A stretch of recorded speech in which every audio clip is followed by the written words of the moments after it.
Píldoras formativas del Club de Crecimiento Comercial, con la colaboración de los fabricantes más relevantes del sector, para ser un auténtico pro. Vale, veo que se va conectando ya gente, son las 12 ya, para no retrasarnos mucho vamos a ir empezando, ¿vale? Bueno, lo primero, agradeceros que estéis ahí, ¿vale? Que sé que son tiempos difíciles, que hay mucha gente que no sabemos muy bien dónde estás, en casa, en la oficina, pero agradecer mucho que estéis aquí con nosotros. Esperamos que disfrutéis mucho de esta sesión y también agradecer a Miguel Avellán, que le veis por ahí también, ¿vale? Que es el responsable de descripción de Puma y nos va a hablar hoy en la sesión de hoy del mortero como aliado en la rehabilitación de fachadas, ¿vale? Os comento, este es el primero de 3 webinars que vamos a hacer a lo largo del curso, ¿vale? Aparte de las sesiones presenciales de lo que es en sí la jornada presencial del curso. Y nada, en principio van a ser estas jornadas con patrocinadores, van a ser muy cortitas, pero yo creo que muy instructivas. Ya veréis cómo están muy bien. Y la idea es que den la presentación, nos hablen de estas temáticas y luego dejaremos un turno de preguntas, debates, cuestiones, lo que necesitéis, ¿vale?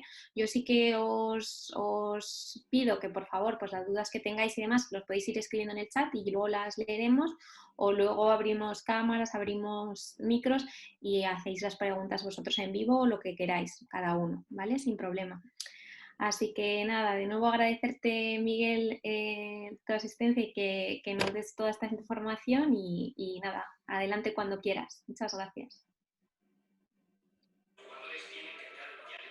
Bueno, pues buenos días a todos. Soy Miguel Avellán, responsable de prescripción en el área de Levante y Almería. En primer lugar, empezar la jornada, como no puede ser de otra forma, agradeciendo a Andimat pues que haya tenido a bien contar con Grupo Puma en general y en particular con mi persona. Dicho esto, confío en que la gente que asiste a este curso, que todos ustedes estén pasando la pandemia de la forma menos trágica, ¿no? Que no les esté golpeando de manera grave todo este asunto y, bueno, confiemos en que todo pase pronto. ¿Cómo empezar una jornada de este tipo? Pues yo creo que la forma de empezar es pidiéndoles disculpas. Pidiéndoles disculpas porque yo no estoy demasiado habituado a este formato de presentación. Me gusta más el cuerpo a cuerpo, ¿no? Me gusta más interactuar con la gente que está escuchándome, ¿no? Creo que mantener la mirada es importante, que, bueno, pues que el lenguaje visual es importante y todo esto, de algún modo, pues se pierde, ¿no? Con este tipo de comunicación. Porque, claro, yo estoy a este lado del monitor, con lo cual no veo sus caras, no veo sus gestos. El único indicador que tengo es el número de gente que empieza ahora y la que termina, ¿no? Espero que al final de la jornada estén al menos los mismos que empezaron, ¿no? Los mismos valientes. A mí me recuerda esta situación un poco a, no sé si han visto la película El discurso del rey, de Colin Firth, ¿no? Donde el rey Jorge VI tiene que lanzar un mensaje a la nación británica al inicio de la Segunda Guerra Mundial y el hombre pues titubea, está inquieto, ¿no? Ese sería un poco mi estado en este momento, ¿no? Bueno, vamos allá. Este es el contenido de la jornada. En primer lugar, pues presentaré a la empresa que de algún modo me ayuda a pagar mis facturas, como no puede ser de otra forma, el Grupo Puma, pero muy poquito, van a ser un par de diapositivas. Luego haremos una pequeña introducción al mortero y vamos a hablar de morteros de cal y de morteros acrílicos. Es decir, el sentido de la jornada hoy es, de algún modo, reivindicar la validez del mortero como material para la rehabilitación de fachadas. Y cuando hablamos de mortero, podemos hablar de morteros tradicionales, de morteros clásicos, de morteros que nos acompañan desde antiguo, como pueden ser los morteros de cal, a morteros más contemporáneos, morteros más modernos, como pueden ser los morteros acrílicos. No hay un material mejor que otro, simplemente a tenor de las propiedades que cada uno ofrece, hay que saber cuándo debemos utilizar uno y cuándo debemos utilizar otro. Este es el sentido de la jornada. Vamos a ver si lo consigo. Además, esta jornada, que está enclavada dentro de un curso de asesores de reforma y de construcción, si entendemos que España tiene un parque de los más antiguos de Europa de viviendas, nosotros tenemos más de 25 millones de viviendas en España, o sea, un parque importante. Y se estima que un 30% de ese parque tiene una antigüedad superior a los 50 años. Es decir, resumiendo un poco esto, a día de hoy podríamos decir que más de 1 millón de viviendas necesitan una intervención inmediata. Si el ritmo de intervención viene siendo últimamente de 25.000 viviendas al año, tenemos una oportunidad de negocio importante en este campo. Bueno, Grupo Puma, para quien no lo sepa, es una empresa española, es una multinacional española que arrancó en la década de los 80 con 2 fábricas, una en Málaga y otra en Córdoba. A día de hoy es una gran compañía, pues que tiene 20 centros de producción en España, 2 en Portugal, más centros en el norte de África, Marruecos, Argelia. Estamos presentes en Costa Rica. Últimamente estamos con algún proyecto también en la India. Resumiendo un poco, somos una multinacional que opera en más de 50 países, ¿no? A nivel mundial. Tenemos presencia en más de 50 países. La gente nos sigue asociando con Pegolán. Yo siempre digo que Pegolán es nuestra estrella y nuestra cruz, como la canción, sí, porque la gente piensa que Puma hace adhesivo, hace Pegolán y no hace más cosas. Nosotros estamos encantados que la gente pida Pegolán y no pida adhesivo, ¿no? Lo mismo que pasa con el yogur y con el Danone. La gente pide Danone y realmente se lleva otra cosa, pero pide Danone. Pero tenemos muchos más productos, ¿no? En la página web lo podrían ver. Tenemos más de 55 sistemas constructivos, tenemos un montón de productos en cartera, en fin. Ahí en la pantalla aparecen una serie de cifras. Bueno, pues por destacar alguna, tenemos una capacidad productiva de más de 1,5 millones de toneladas año y ahora mismo somos uno de los fabricantes más importantes con una cuota de mercado en el campo de los morteros especiales por encima del 30%. No me voy a extender más. O sea, creo que ahí estamos. Entramos en materia. Vamos a hablar del mortero y ya seguimos con el programa. Hablar de morteros es hablar de cal, inexcusablemente. O sea, si nos podemos hablar de morteros tenemos que hacer una reseña a la cal. Porque la cal ha ido de la mano de los morteros, vamos, desde la primera referencia que tenemos al uso de cal en morteros es la máscara de Jerico, hace 7.000 años, 7.000 años antes de Cristo, ¿no? Entonces, ahí es donde tenemos la primera reseña. Pero los morteros se han utilizado en diferentes civilizaciones en diferentes lugares. Podríamos hablar de los mayas, de los aztecas, de los incas en América, podríamos hablar de los hititas, de los egipcios en Oriente Medio. Nos vamos a quedar un poco más cerca, nos vamos a quedar en la cuna de nuestra civilización, ¿no? En Grecia, en Roma. Sí. Me van a disculpar, pero a mí me gusta la historia, soy un apasionado de la historia. Siempre entiendo que es bueno saber de dónde uno viene, ¿no? Pues, si tienes esas referencias claras, todo va mejor, ¿no? Entonces, los griegos tengo que decir que utilizaron los morteros de cal de manera amplia. Ellos lo utilizaban tanto en la construcción de muros como en los acabados, en la realización de estucos. Y como todos saben, los romanos copiaron prácticamente de todos los griegos. Copiaron la mitología, copiaron toda la técnica, copiaron todo, ¿no? Entonces, claro, ahí pues iba el paquete, iba las técnicas constructivas también. Realmente quien ha dado un impulso importante al mortero fueron precisamente los romanos, ¿no? Hay un personaje, pues si a alguno le gustan estos temas, que se llama Vitruvio. Vitruvio es un arquitecto romano del siglo I a.C., es arquitecto de Julio César, y este hombre escribió en un tratado de libros que ya se llama de arquitectura, pues cuáles eran las formas de construir y todas las recetas, todas las maneras de proceder de la época, ¿no? Entonces, en este libro se describen muy bien las proporciones que utilizaban romanos, de arena, de cal, de fin, todo esto. Y bueno, es un libro de lectura obligada, ¿no? Para quien se mueve, sobre todo para la gente que estudia arquitectura y demás, ¿no? El mayor avance que tuvieron los romanos fue la obtención del hormigón. Ellos preparaban un hormigón a base de cal, a base de arena, a base de áridos gruesos, al que le metían unas cenizas, el polvo de puteoli, que llaman, ¿no? Las puzzolanas. Esas cenizas volcánicas que están en las faldas del Vesubio, muy cerca de Nápoles, conferían al material unas propiedades hidráulicas y mejoraban sus propiedades. Entonces, esto mejoró hasta el punto, el nivel, la calidad de las construcciones romanas, que Augusto, el emperador Augusto, dijo que en todas sus obras civiles habría que emplear este polvo. Este polvo había que añadirlo a la cal porque le daba una serie de propiedades que la cal por sí sola, junto con los áridos, no tenía, ¿no? Y yo, ¿para qué cuento un poco todo esto? Pues para dar pie para dar entrada a lo que son los morteros de cal y introducir el concepto de conglomerante.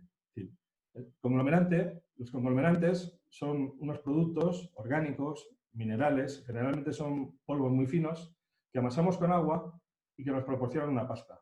Esa pasta fragua, es decir, pasa de un estado plástico a un endurecido, y finalmente sufre un endurecimiento que nos va a dar lugar pues, a un conglomerado, a un material duro, resistente, estable en el tiempo. Si el fraguado se produce en contacto con el aire, estamos ante un conglomerante de tipo aéreo, que sería el caso de los morteros, de los materiales que los romanos preparaban antes de descubrir ese polvo de Puzzuoli, esa puzzolana del Vesubio. Cuando nosotros conseguimos que el material frague, es decir, endurezca, tanto en presencia del aire como bajo el agua, estamos ante un conglomerante de tipo hidráulico. Y estos materiales pues, tienen una serie de prestaciones diferentes a las de los conglomerantes aéreos. Las cales aéreas, por lo general, nos van a aportar trabajabilidad, plasticidad, van a mejorar lo que es la rheología del material, pero tienen más limitado alcanzar las resistencias. Es decir, un mortero de cal hidráulica va a conseguir mayor resistencia que un mortero de cal aérea, porque el comportamiento de un mortero de cal hidráulica es más parecido al de un cemento. Sí. Lo que yo de todas estas diapositivas no me quiero perder, ni por favor me gustaría que nadie se perdiese, lo que quiero extraer es la idea de conglomerante aéreo y conglomerante hidráulico. Porque al final, cuando salimos al mercado, cuando vamos al almacén, cuando preguntamos en la calle, todo es cal, pero cales hay de muchos tipos. Y hay que ver cómo funciona cada cal y dónde debemos de utilizar cada cal. Porque al final, la forma de fraguado, el comportamiento de ese material, va a condicionar el uso final que podamos darle a este material. Esa es un poco la intención de esta ponencia. La cal aérea es un material que se obtiene únicamente por calcinación de una piedra caliza, o sea, fundamentalmente es carbonato cálcico. Cuando esa cal nosotros la quemamos, obtenemos óxido de calcio. Antiguamente, en todos los pueblos, en todos los lugares, había caleras donde la gente iba obteniendo cal, porque el aglomerante era el conglomerante de uso más popular, era lo que teníamos a nuestro alcance.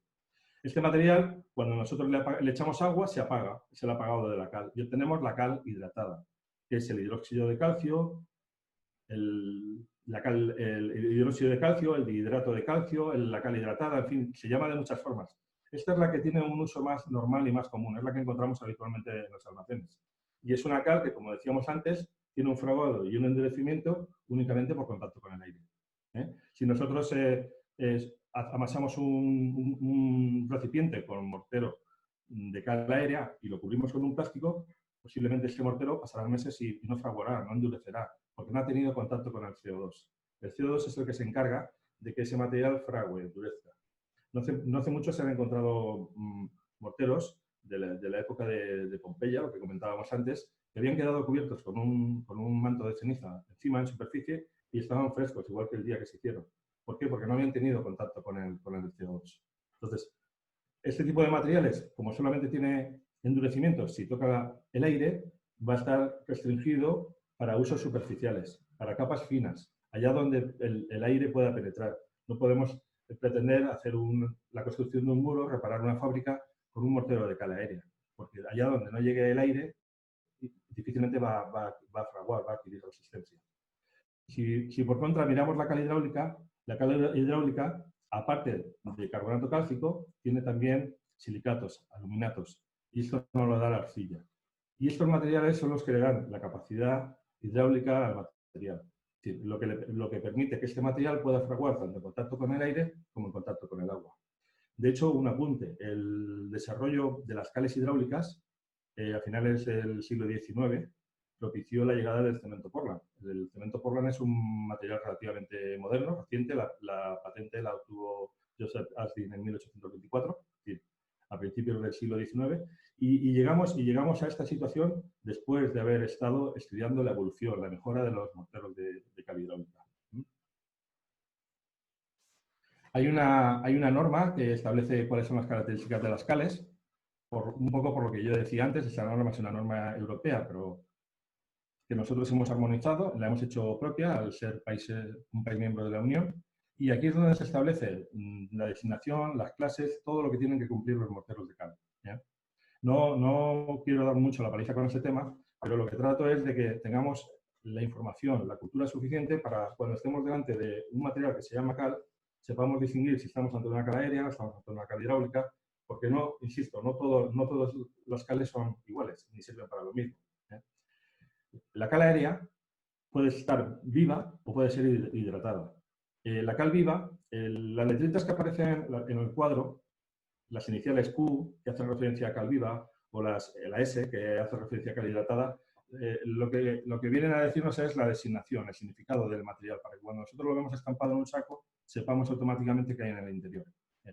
La cal viva, y que por otra parte aprovecho para desaconsejar su uso, porque es una cal que hay que apagar, hay que echarle agua, desprende muchísimo calor. Yo tengo una quemadura en el empeine del pie, porque cuando yo era pequeño era un trasto, y bueno, siempre existió la tradición de encarar las casas de nuestros pueblos una vez al año. Esto se hacía con cal viva. Uno cogía cal viva, la metía en un recipiente, añadía el agua y aquello hervía. Aquello se iba dando con una brocha y se encalaban nuestras casas. Esta ha sido una práctica durante muchos años y de hecho sigue practicándose. Entonces, esto yo no lo recomiendo para trabajar en obra. Primero, por una cuestión de seguridad, porque si la gente se puede quemar. Y en segundo lugar, porque si no apagamos la cal convenientemente, pueden quedarnos nódulos, pueden quedarnos terrones, que una vez puestos en obra, en forma de mortero o en forma de revoco, cuando se vuelven a hidratar, generan una expansión y suelen provocar caliches, cráteres, desconchados que arruinan el revestimiento. Es siempre mejor utilizar cales que ya estén apagadas, que ya estén hidratadas y listas al uso. Y en ese sentido pueden encontrarlas en polvo, en pasta o en lechada, que son las que aparecen a continuación. Luego, desde el punto de vista químico, hay dos tipos de cales, de tipo cálcico o de tipo dolomítico, lo que habitualmente se llamaban cales grasas o cales magras. Esto no es ni más ni menos que, dependiendo del contenido de óxido de magnesio, pues se designan de una forma u otra.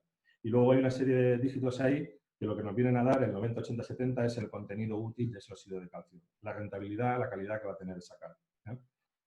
No me quiero parar aquí. Las cales hidráulicas, de la misma forma, pueden ser de tres tipos. Pueden ser cales hidráulicas naturales, que se obtienen del resultado de una cocción de una materia prima natural, que está en la naturaleza tal cual y tal cual se prepara. Pueden ser cales hidráulicas formuladas. Suelen ser cales aéreas o cales hidráulicas a las que se añade material hidráulico, material pozolánico, para mejorar esa propiedad, la propiedad hidráulica. O pueden ser simplemente cales hidráulicas a secas, no naturales. Estas son resultado de una mezcla de cemento, de cal, de escoria, de cenizas. Es decir, son un poco cajón desastre, pero son cales que se obtienen de manera artificial. Y todos son cales. Dentro de las clases de la cal natural, pues tenemos tres tipos. Ahí en pantalla pueden ver la NH2, la NHL3,5 o la NHL5. Esto no es ni más ni menos que la resistencia a compresión que soportan ese tipo de materiales si las ensayamos a 28 días. No significa otra cosa. ¿Por qué hablamos tanto de la cal y por qué la cal se ha puesto tan de moda, ¿no? Es decir, ¿cuál es la ventaja de la cal? La mayor ventaja y lo que distingue y lo que presenta una cal es su elevada permeabilidad al vapor de agua. Es un material hipertranspirable. Cuando nosotros hablamos de revestimiento, hay un concepto que debemos tener claro de partida. A un revestimiento lo que le vamos a pedir siempre, bueno, aparte de que sea bonito, de que guste al usuario final, obviamente, esta es la primera cuestión, tiene que gustar. Pero lo primero que le vamos a pedir es que sea impermeable al agua de lluvia, que a mí no me entre humedad en casa, pero al mismo tiempo que permita salir el vapor de agua que yo tengo en casa. Nosotros necesitamos un material que evita que yo esté a salvo, pero que al mismo tiempo no me genere una atmósfera en casa que sea irrespirable, que sea insaludable. Esto es una cuestión de compromiso. Aquí de lo que se trata es de tener un tamaño de poro en el revestimiento lo suficientemente pequeño para que la molécula de agua no penetre al interior, pero a la vez que ese tamaño de poro sea lo suficientemente grande para que la molécula de vapor de agua sí pueda migrar al exterior. Imaginen ustedes lo que pasa si nos ponemos a correr, por ejemplo, con un chubasquero de plástico cerrado hasta arriba. Nos cocemos, literalmente. ¿Por qué? Porque no hay transpirabilidad. Se condensa dentro de nuestro cuerpo. Lo que pasa un poco con los materiales que no tienen transpirabilidad es esto. No son capaces de trasladar toda esa humedad, todo ese vapor de agua que tenemos en el interior al exterior. Y en ese sentido, los morteros de cal pues, se ofrecen como un material imprescindible para paliar, para minimizar este tipo de problemas. Esto se origina porque en el proceso de carbonatación hemos dicho que la cal fragua, endurece, por carbonatación, por contacto con el CO2, se generan una serie de poros, una serie de capilares en el mortero que permiten que los muros respiren. Esta es la razón. Por eso la cal ofrece siempre una mayor ventaja en este sentido. Siguiendo con esta cuestión, hay una escala. Estos valores que aparecen aquí en pantalla son adimensionales, es decir, no tienen ninguna unidad, es simplemente una tabla comparativa. Si nosotros decimos que Nu representa la resistencia a la difusión del vapor de agua y establecemos que el aire es el material donde el vapor de agua se siente más cómodo, donde tiene menos resistencia para viajar, y le damos un valor 1, nos fijamos que el mortero de cal viene a continuación. Es decir, un mortero de cal tiene una resistencia al vapor de agua, a la difusión de vapor de agua de 6, un mortero monocapa estaría en 10, un mortero de cemento entre el 20 y el 25, y así podríamos llegar hasta el barniz, que estamos en 3000, que es prácticamente un plástico. Es decir, esto lo que nos da es una idea de cuál es la transpirabilidad de los materiales a tenor de cuál estemos comparando. Y el mortero de cal, como ven, es el mejor situado. Es el material que ofrece una mayor permeabilidad, una menor resistencia a la difusión del vapor. Decimos además que el mortero de cal es un mortero pues que es ecológico. ¿Por qué? Pues porque fija el CO2 del ambiente. No voy a entrar en química, pero partíamos de una piedra caliza, que era esto, el CaCO3, le aplicábamos calor, se nos iba el CO2 y obteníamos la cal viva. A esa cal viva le añadíamos el agua y obteníamos la cal apagada, el hidróxido de calcio, que es lo que encontramos habitualmente en los almacenes. Si a este hidróxido de calcio yo le añado agua y nuevamente vuelve a entrar en contacto con el CO2, vuelvo al compuesto de origen. ¿Lo ven ustedes? O sea, sin entrar en más químicas. Y de alguna forma lo que hacemos es primero descomponemos esa piedra, le echamos el agua, obtenemos una cal hidratada que cuando volvemos a amasar por contacto con el CO2 nos vuelve a dar la piedra de origen. Por eso a veces cuando nos ponemos a picar paredes, muros que llevan muchísimos años ahí colocados, decimos, esto está duro como una piedra. Y es que realmente la cal, en ese proceso de endurecimiento, de carbonatación de tantos años, ha conseguido finalmente volver al estado original, crear la piedra que de inicio era. Por esto este material se dice que es un material ecológico y demás. Además, la cal es un revestimiento antiséptico en tanto y cuanto tiene un pH muy alto. Entonces, claro, con el pH tan alto es imposible que ahí haya vida, ¿no? Que haya hongos, que haya ácaros, ¿no? Bichitos, en definitiva, que digo yo, ¿no? Es imposible con este revestimiento. Una cuestión también muy importante a resaltar es la compatibilidad con los soportes antiguos. Porque cuando uno está trabajando con un soporte antiguo, que en muchos casos no está para muchas alegrías, que digo yo, hay que ir con un material que sea respetuoso con esa base, pero que sea respetuoso tanto mecánica como químicamente. En los revestimientos hay una regla de oro, igual que antes di una, ahora añado una más. Y es que nosotros siempre tenemos que ir de más a menos resistencia. Yo no puedo poner el revestimiento más resistente al final, porque si no va a tirar de la base, me va a generar problemas, va a traccionar el soporte. Entonces siempre tenemos que ir de menos a más. Entonces, si yo estoy trabajando en muchos casos con un muro de mampostería ordinaria, antigua, de la casa de mi abuelo, que la hizo mi tatarabuelo, que se aguanta de aquella forma, yo tengo que ser muy cuidadoso con qué meto ahí para que no me genere ningún problema de incompatibilidad, ni mecánica ni química. Porque hablamos de la mecánica, pero también podemos tener problemas de sales. Los cementos, desgraciadamente, aportan muchas más sales. Tenemos presencia de sulfatos, al final todo eso provoca una agresión química. Hay veces que, bueno, pues eso, las sales del cemento reaccionan con yesos que tenemos en la piedra, en sulfatos, forman nitrigita, compuestos expansivos que al final acaban arruinando. Entonces, desde un punto de vista de compatibilidad, insisto, la cal vuelve a ser el material ideal para utilizar en este tipo de materiales, de soluciones, vaya.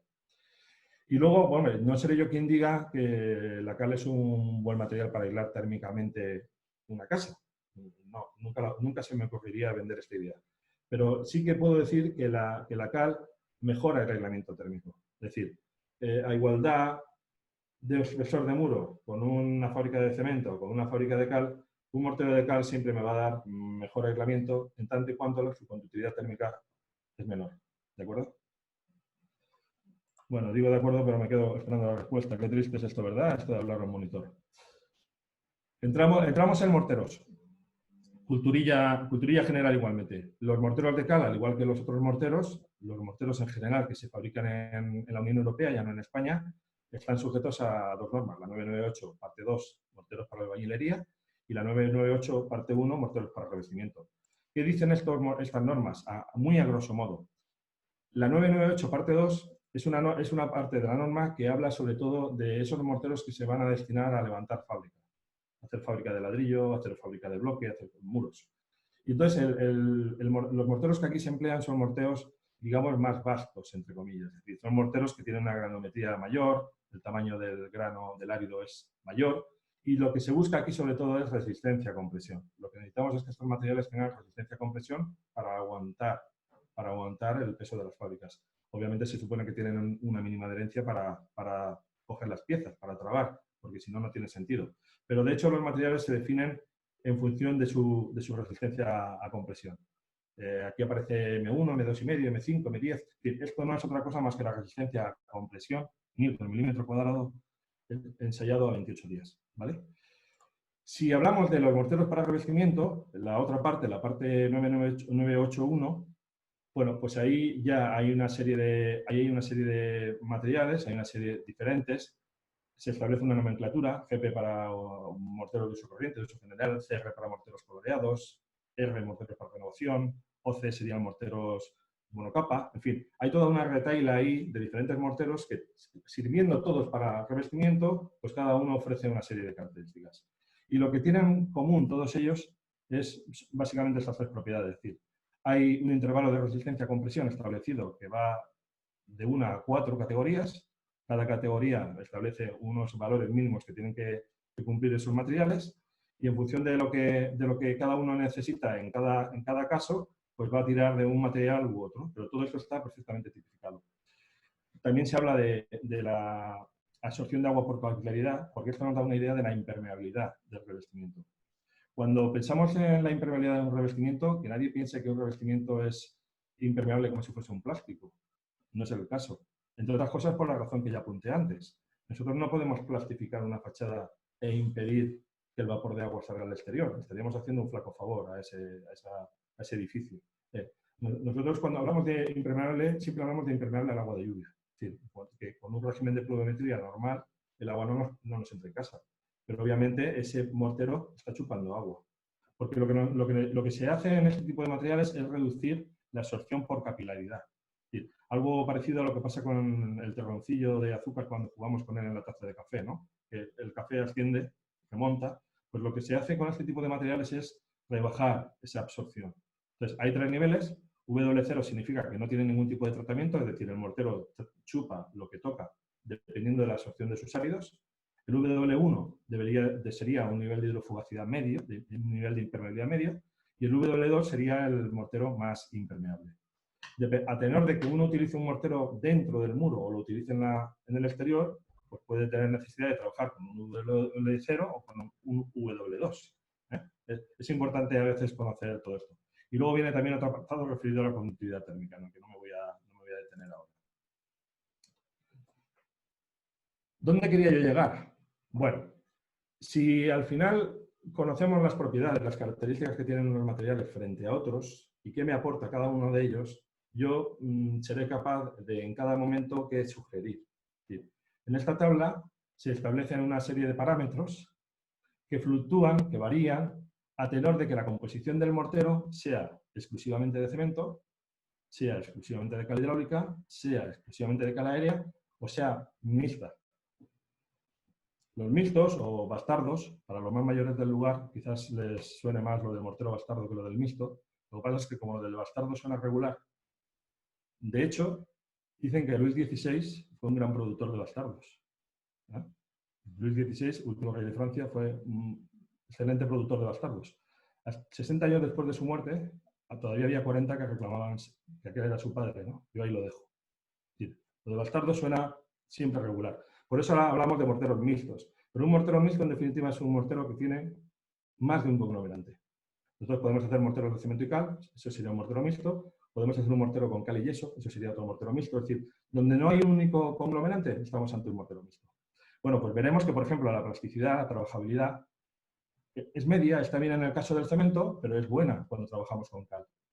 Va a ser media si lleva más cemento o va a ser buena si lleva más cal. ¿Lo vemos? El fraguado en el cemento se mide en horas. En los mixtos también. En los de cal hidráulica también. En los de cal aérea ya podemos llegar a las 24 horas incluso. Ya estamos rozando el día. Si hablamos de endurecimiento, En cemento, donde tenemos cemento, vamos a medir el endurecimiento en horas, mientras donde trabajemos con cal vamos a hablar de días o de incluso meses. ¿Por qué? Porque la cal se cuece más despacio. Todo en la cal es más lento. O sea, ¿cuánto tiempo tardaban en construir las catedrales y las iglesias antaño? Uno empezaba una catedral y la terminaba su bisnieto, ¿no? Esto era lo normal. O sea, los ritmos eran diferentes. Los materiales de los morteros de cal necesitan tener más tiempo de maduración, más tiempo de fraguado, el tiempo de endurecimiento es más lento. Todo se cuece de manera diferente. La permeabilidad al vapor, que era otro dato que destacábamos antes. En el caso del cemento, la permeabilidad es media, y en el caso de los morteros con cal, la permeabilidad es muy alta. En el caso del mixto, a tenor de que tenga más cemento, tenga más cal, pues puede situarse entre media o alta. ¿Lo vemos? Las sales son prácticamente pocas o nulas en el caso de los morteros con cal y significativas dependiendo del peso del cemento. Y ahí están todas las... Es verdad que la resistencia mecánica es el único aspecto. En el caso de los morteros que llevan cemento, las podemos regular. Prácticamente podemos hacer morteros con la resistencia que queramos, dicho esto entre comillas. En el caso de la cal aérea, la resistencia mecánica siempre va a ser baja, porque el conglomerante, la cal aérea, no nos da más de sí, o sea, tiene sus limitaciones. Y mientras que la cal hidráulica, que tiene un comportamiento más parecido al cemento, la podemos regular, pero con ciertas limitaciones, porque obviamente una cal hidráulica no ofrece la misma resistencia que pueda tener un cemento. ¿De acuerdo? En esos casos, los morteros mixtos, los morteros con cal, pues ofrecen una solución intermedia que, bueno, yo siempre considero. Estaremos de acuerdo, por tanto, en que la forma de fraguado, la forma de comportamiento que tenga el material, va a condicionar el uso que finalmente demos a ese material. Por eso, cuando hablamos de cal, sí, vamos a trabajar con cal, pero ¿con qué cal? Pregunto yo. ¿Qué tipo de cal vamos a emplear? Si estamos ante un revestimiento superficial, si estamos ante un estuco, si estamos ante una capa de aplicación muy bajita, mínima, podremos trabajar con materiales que fraguen, que endurezcan en contacto con el aire. Pero yo no podré meter ese material para reparar un muro, porque ahí dentro no va a desarrollar todas sus propiedades. Ahí tendré que utilizar un mortero de cal hidráulica con un comportamiento más parecido al cemento, pero con todas las propiedades de un mortero de cal. ¿Vale? Pongo aquí algún ejemplo, alguna imagen.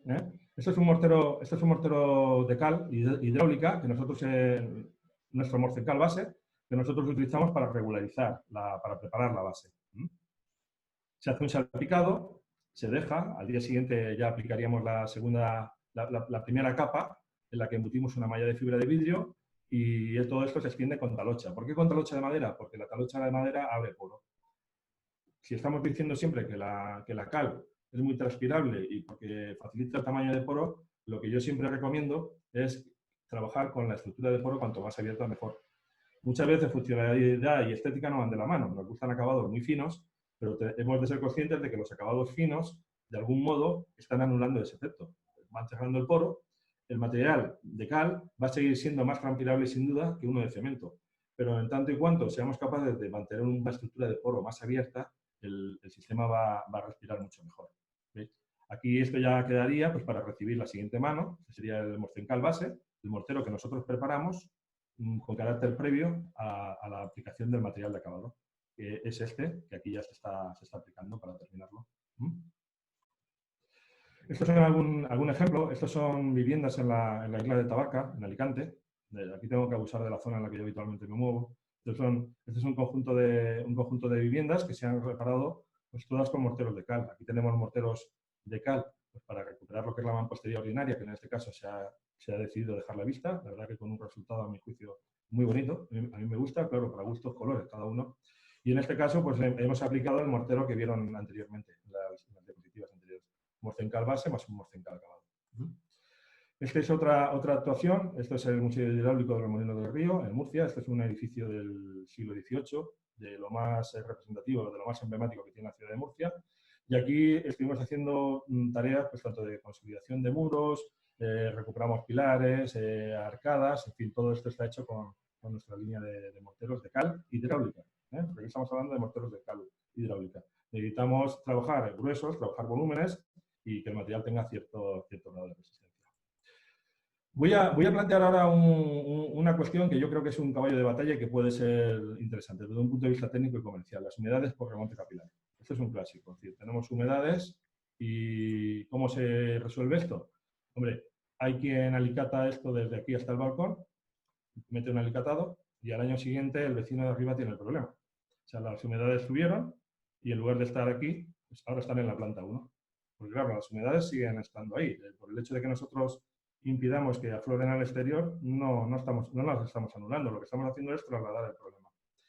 Otras veces lo hacemos perfecto y al final metemos una pintura plástica. Este también es un problema bastante común. Uno mete la pintura plástica y claro, como la pintura es plástica, es totalmente estanca, no permite que el revestimiento respire, lo que hemos estado hablando durante toda la sesión, y al final acaba desconchándose, acaba desprendiéndose. Todo esto sucede porque estamos ante un suelo que está saturado de agua y ante un revestimiento que recibe más agua de la que él tiene capacidad de evaporar. Entonces, como él está recibiendo continuamente una cantidad de agua y su red capilar no le permite que ese agua aflore al exterior, se satura. Eso nos pasa a todos. Es decir, uno toma un plato de cocido y va bien, ¿no? Pero si se mete dos, pues hasta arriba. Yo no puedo más. Pues a la pared le pasa un poco lo mismo. Es decir, le vamos dando y aquello va tragando, pero llega un momento en que se satura. Si el nivel de agua que asciende es superior a la capacidad de evaporación que tiene ese muro, estamos ante un problema. En estos casos lo que necesitamos son morteros porógenos, morteros con una red capilar muy desarrollada que tengan mayor capacidad de evaporar agua de la que reciben. Nosotros tenemos desarrollado uno, se llama morcencal porógeno. Esto es una vista de una sección de una probeta para que vean en mejor forma lo que estoy comentando. Y aquí, bueno, pues se ven todos estos poros, toda esta red capilar, lo que está de algún modo es facilitando la salida de ese agua al exterior. Nosotros siempre recomendamos esta aplicación por el exterior de la vivienda. En un acrílico sí que tengo que preparar la base. ¿Por qué? Porque como voy a aplicar en espesores de 2-3 milímetros, cualquier imperfección que yo tenga en esa pared se me va a calcar si no la preparo previamente. Es el único inconveniente. ¿Qué ventajas me ofrecen los acrílicos? Pues a mí esta fotografía me sugiere color. O sea, color. Esto es un edificio de Logroño muy bonito, que, bueno, pues lo he traído a esta presentación porque la verdad es que a mí me gusta. A mí me sugiere color. Tenemos posibilidades de casi 300 referencias de color y además garantizamos la estabilidad de color. Todos sabemos qué pasa con los morteros monocapa y con los revestimientos en general cuando pasan unos años. Tenemos zonas con mucha insolación y poco a poco el color se va perdiendo. Un mortero acrílico no tiene este problema, es mucho más estable. ¿Qué más ventajas nos ofrecen los acrílicos? Pues un acrílico es, aparte que es mucho más impermeable que un mortero monocapa, es decir, mucho más, va a aguantar muchísimo mejor la acción de la polución, la acción de la lluvia, la acción todo, porque es mucho más cerrado. Por contra, tiene la ventaja de que es menos transpirable, todo hay que decirlo. Hay también versiones en base silicato que son más permeables que un acrílico convencional, pero es verdad que hay que decir que un acrílico obviamente no es ni de lejos tan transpirable como puede ser un mortero de cal. Por eso en cada situación hay que intentar dar lo suyo. Esta es una intervención en Torrevieja. Aquí en Torrevieja tenían, bueno, pues en esta comunidad tenían una serie de plaquetas de este color marroncillo que se ve aquí. Estaban ya deterioradas por el paso de los años. Entonces la dirección técnica quería, bueno, pues renovar la fachada, pero sin alterar la estética original del edificio. Entonces, aquí lo que se hizo inicialmente fue empezar a picar todas estas plaquetas, recrecerlas, regularizarlas con un mortero al uso y luego acabarlas con acrílico. Pero hubo alguna zona de fachada donde la plaqueta estaba también enganchada que fuimos directamente con el acrílico encima de la plaqueta. ¿Sí? Lo cual nos da una idea del nivel de adherencia que tiene también este producto. Los acrílicos son mucho más deformables, más elásticos. Sí, eso, aparte de que nos garantiza una mayor durabilidad del producto, nos viene muy bien en aquellas situaciones donde tengamos fisuras abiertas, fisuras que no estabilizan, fisuras vivas. Sí, hay veces que tenemos una fachada que se fisura y año tras año vamos pintando y año tras año nos va apareciendo el problema, sí, porque las fisuras están vivas.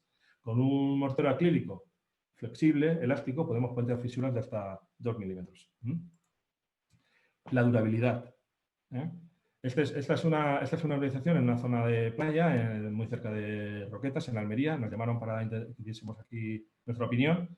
Era una organización que estaba en primera línea de costa, azotada por el viento, azotada por cloruros, azotada por todo ese ambiente marino. Se habían hecho diferentes intervenciones, desde pintura plástica pues, hasta ir parcheando, y aquello estaba completamente arruinado.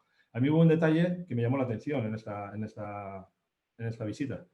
El centro de transformación de las compañías eléctricas que colocan en las líneas de costa. Todos los elementos metálicos del centro de transformación estaban completamente oxidados, arruinados, pero sin embargo el revestimiento acrílico estaba perfecto. Esto nos da una idea de cuál es la durabilidad.